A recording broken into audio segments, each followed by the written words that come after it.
Hoje é celebrado o Dia Mundial de Combate à Meningite. Um dos objetivos dessa data é justamente destacar a importância da prevenção por meio da vacinação. Segundo a Secretaria de Estado da Saúde de São Paulo, atualmente a taxa de cobertura vacinal é de apenas 75,5%.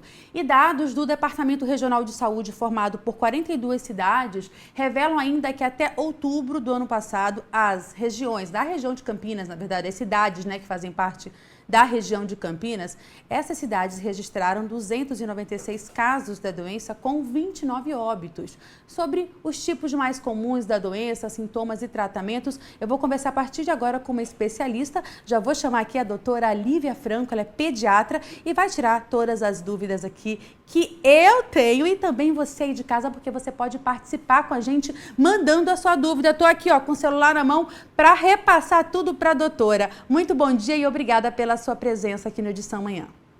Bom dia, eu que agradeço o convite de estar aqui num dia muito especial para nós pediatras. Eu acho que essa luta aí, ela não pode parar. Então, ter um dia que a gente comemora e coloca ali para a população como um dia de relembrar a importância da meningite é de suma importância e só faz a gente crescer no combate contra a meningite e na proteção dos pequenos.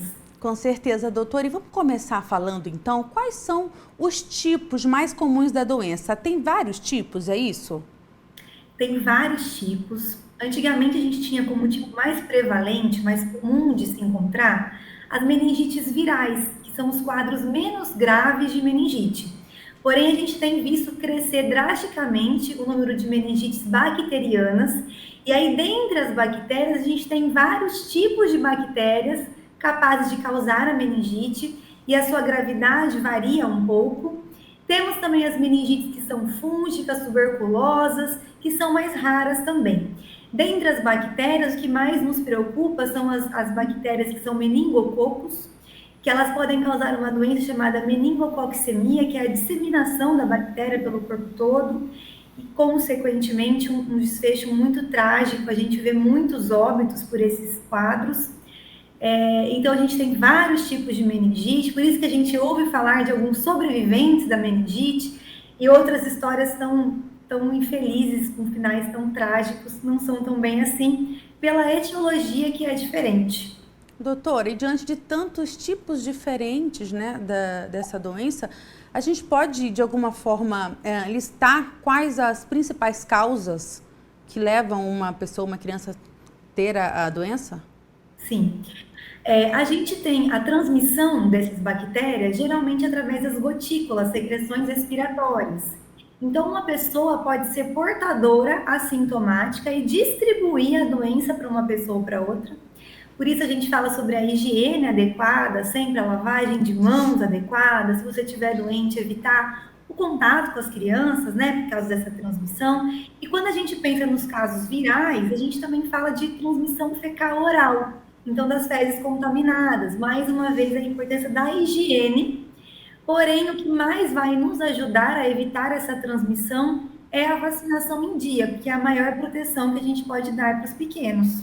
E a gente vai já falar mais sobre essa prevenção, especialmente, que na verdade é um dos grandes motivos para esse Dia Mundial também, voltado à meningite. Mas a gente já recebeu uma pergunta aqui, chegando à participação do nosso telespectador, e a Lúcia, de Hortolândia, pergunta se os sintomas da meningite podem ser confundidos com de alguma outra doença. Perfeitamente, Lúcia, obrigada pela participação. É sempre bom a gente ouvir as perguntas, porque a ideia é realmente levar o conhecimento. Nosso intuito é que os pais conheçam e possam diagnosticar o mais precocemente, porque o tempo na meningite é o que pode salvar a vida, a gente, quando tem crianças muito pequenas, os bebês, a gente geralmente vê irritabilidade. Raramente, assim, quando já está mais avançada a doença, uma contratura aqui do pescoço, então a criança começa a olhar para cima e não conseguir mexer bem o pescoço. A fontanela, que é aquele buraquinho que a gente tem na cabeça, fica mais abaulada por causa da pressão, que pode estar intracraniana. A gente pode ver vômitos que não são precedidos de náusea, então são vômitos que vão ali ao longe, a gente chama de vômitos pelo neurológico.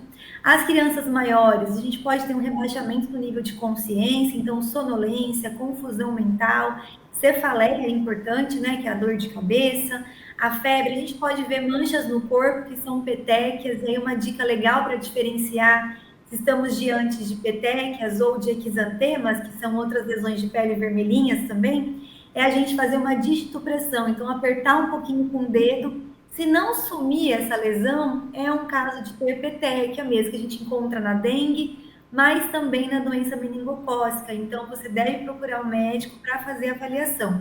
Eu gosto de dizer que se tiver febre e alguma coisa em relação à cabeça, então uma dor intensa de cabeça, ou uma mudança do estado do seu filho, uma irritação maior, sonolência, confusão, tem que procurar um médico quanto antes e a intervenção precoce que pode mudar esse desfecho desfavorável. Doutor, então, mais uma vez, diagnóstico precoce é fundamental para evitar que essa doença fique ainda mais grave e até auxiliar no tratamento, né? E qual que é a faixa etária onde é mais comum a presença e o desenvolvimento da meningite? Na verdade, eu mencionei aqui o diagnóstico precoce como o maior facilitador aí para o nosso sucesso, mas mesmo com o diagnóstico precoce, a gente se depara em muitas situações com uma impotência diante daquela vida. Eu mesma já presenciei um caso aqui em Indaiatuba em que a gente descobriu, assim, acho que em 8 horas de evolução da doença, iniciamos o tratamento prontamente e mesmo assim em menos de 10 horas a gente infelizmente perdeu essa criança. Então, mencionei o diagnóstico precoce, mas ainda assim a prevenção ganha em relação a isso. Sobre o que você perguntou da faixa etária, quanto menor a criança é, maior o risco dela contrair a meningite, por isso a gente começa já essa prevenção, essa vacinação logo ao nascimento, a gente já dá a BCG, né, para prevenir da meningite tuberculosa. Depois, com 2 meses, a gente dá, vou falar mais das vacinas depois, né, falar melhor, mas a gente já começa essa prevenção precocemente por conta de ter as doenças já desde muito pequeno. Quanto menor a criança, geralmente mais grave esse desfecho, pior é. Mas qualquer pessoa pode ter meningite, eu, você, então deveríamos todos nos imunizar para evitar esse processo de transmissão e também de contaminação, de ficar doente mesmo e ter os desfechos desfavoráveis. Doutora, então já ficou muito claro para a gente que a principal forma de prevenir é com a imunização, porém, como eu trouxe até alguns dados da região de Campinas antes da nossa conversa aqui, quando começamos, não está, né? A cobertura vacinal ainda é pequena em relação ao esperado. Sim, infelizmente, eu acho que primeiramente a gente tem que ter em mente que as vacinas que são disponíveis no SUS não tem conversa. Não é para ter criança que não foi imunizada pelo SUS, porque é gratuito. É gratuito, é exigido na escola para fazer matrícula. Eu acho que é uma tristeza o movimento que a gente tem visto, né? Esse movimento anti-vacina, que tem diminuído tanto a cobertura. E a meningo C, que é esse tipo que a gente tem na UBS, a proteção, a gente não via mais casos de meningo C. Ela foi a meningite que a gente mais via, mas ela tinha caído. E aí, com essa baixa vacinal, a gente voltou a ver meningo C, que era algo inesperado para a gente. Então, para a gente poder recapitular, assim, quais são as vacinas que a gente deve dar para as crianças, a gente tem que pensar, talvez, se possível, se couber no bolso, em fazer algumas trocas também para as vacinas que dão uma proteção extra. Então, ao nascimento, a criança vai receber a BCG, que vai prevenir de meningite tuberculosa, que é aquela vacina da marquinha do braço, todo mundo conhece. Com 2 meses de vida, a gente recebe o Haemophilus influenza, que é uma bactéria que a gente via muita meningite, a gente quase não vê mais. E também o pneumococo, que é a pneumocócica 10, que ela vai prevenir contra esse outro agente tão comum de meningite. E aí, nessa vacina, eu dou uma dica para quem puder, né, 2, 4 e 6 meses, trocar a pneumo 10 da UBS pela pneumo 13 do particular, que vai pegar mais 3 sorotipos da bactéria e vai proteger ainda mais as crianças. Não é possível fazer a troca? Problema nenhum. O que tem que fazer é vacinar. Porque entre não vacinar, porque não está conseguindo pagar essa diferença, ou deixar o seu filho com 10 proteções, é melhor a gente se proteger nesses 10 sorotipos. Quando a gente pensa no meningococo, que é a bactéria mais feroz, que mais mata rápido, A gente tem disponível no SUS o meningo C, que todo mundo toma com 3 meses, 5 meses e reforça a partir de 1 ano. Mas também temos no particular a meningo B e a meningo ACWY. A meningo B, a meningite B, é uma meningite muito comum, principalmente aqui no nossa região, né, no Sudeste. E a gente, infelizmente, não tem essa vacina disponível em nenhuma faixa etária do SUS. Então, nossa campanha grande é que as famílias se mobilizem, façam vaquinha, que procurem vacinar os seus pequenos para essa meningite. Não tem uma idade máxima, então, assim, já passou da hora, não posso vacinar? Claro que pode, nunca passou da hora para se vacinar. E a meningo ACWY a gente vai receber na UBS por volta dos 11 anos de idade. Então, se a pessoa tiver que priorizar uma das duas, eu sempre oriento que priorize o tipo B. Lembrando que as vacinas são capazes de salvar vidas e é aquela história, né? É um investimento que a gente não se vê muito fazer, porque não vê o retorno imediato. Mas esses casos que eu tive aqui em Dayatuba, eu perdi 4 crianças já, aqui no nosso hospital. Nenhuma delas conhecia essa vacina. Então, eu acho que cabe a nós, como veículos de levar aí a informação, conscientizar as famílias dessa importância, mas, mais uma vez, relembrar, temos vacinas de graça no SUS, por que você não foi fazer ainda? Não tem um motivo que faça a gente achar ok a mãe de uma criança que pode falecer de uma doença não levar a criança para se vacinar. Puxão de orelha aí muito bem dado da doutora, porque não há explicação mesmo, é só você saber e pesquisa. Posto de saúde mais perto, ali certamente vai ter essa vacina, é só você se deslocar com o seu filho e ter acesso a elas. E as que são pagas, doutora, na rede privada, qual em média o valor dessas vacinas? Varia muito o valor dessas vacinas. A meningo B é a vacina mais cara, justamente por não ter nenhum momento disponibilizada na rede pública de saúde. Ela é, em média, a dose dela, R$650. Uma vacina realmente cara. Precisa realmente de uma organização.